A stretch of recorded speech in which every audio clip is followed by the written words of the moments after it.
आए कहाँ से गलती हो गई है? गलती माया का प्रभाव स्वीकृत करने से गलती हो गई। पंचभूतों से रचित भोगों को, शब्द स्पर्श रूप रस गंध, इनके भोगने की जो इच्छा हुई वही गलती हो गई। अब इच्छा मिटा दो, गलती खत्म हो गई। इच्छा ही गलती है और इच्छा का नाश ही मोक्ष है।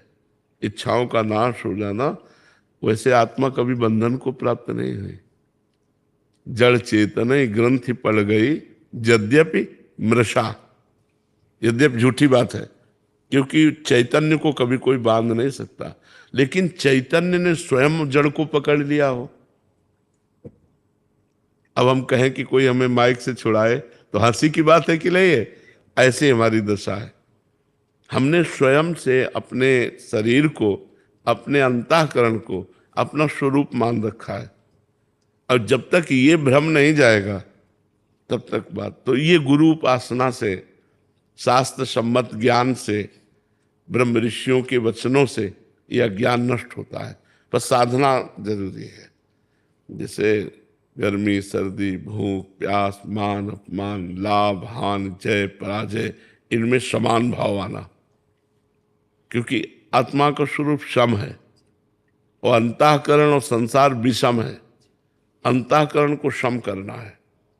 कोई गाली दे रहा है, अंतःकरण को बुरा लग रहा है, चुपचाप सह जाओ। कोई प्रशंसा कर रहा है, अंतःकरण को अच्छा लग रहा है, बिल्कुल नहीं, बिल्कुल स्वीकार मत करो कि मेरी प्रशंसा है। तो ये इस तरह से जब ज्ञान प्रकट होने लगता है धीरे धीरे साधना करने से, तो देहाभिमान नष्ट हो जाता है। देहाभिमान नष्ट हुआ तो जो निर्मल वस्तु प्रकाशित होती वही आत्मा है।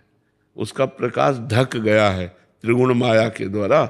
जैसे हम पानी पीने जाएं, पानी बड़ा स्वादिष्ट और निर्मल है, लेकिन ऊपर काई है, थोड़ा काई हटाएं। अब जिसको ज्ञान नहीं है तो कहेगा यहाँ पानी ही नहीं है, लेकिन थोड़ा काई हटाइए तो निर्मल पानी भरा हुआ है। ऐसे आत्मानंद आपका स्वरूप है और विषयानंद रूपी काई पड़ गई है, तो विषयानंद को हटाइए तो आत्मानंद प्रकाशित है। तो ये है खेल। इच्छा ही बंधन है और अनिच्छा ही मोक्ष है। इच्छा रहित हो जाना ही मोक्ष। जा ही न चाही कबहु कछु, न सोचति न कांक्षति। न कोई सोच है न कोई चाह है, ये हमारा स्वरूप है।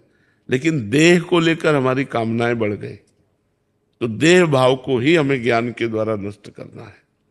ये प्रारब्ध से चल रहा है, आपकी कामना से नहीं चल रहा है। कामना व्यर्थ में करके हम अपने आप को फंसाते चले जा रहे हैं। तो कामनाओं को काटना है, वो तभी काट पाओगे जब भगवान का सुमिरन होगा।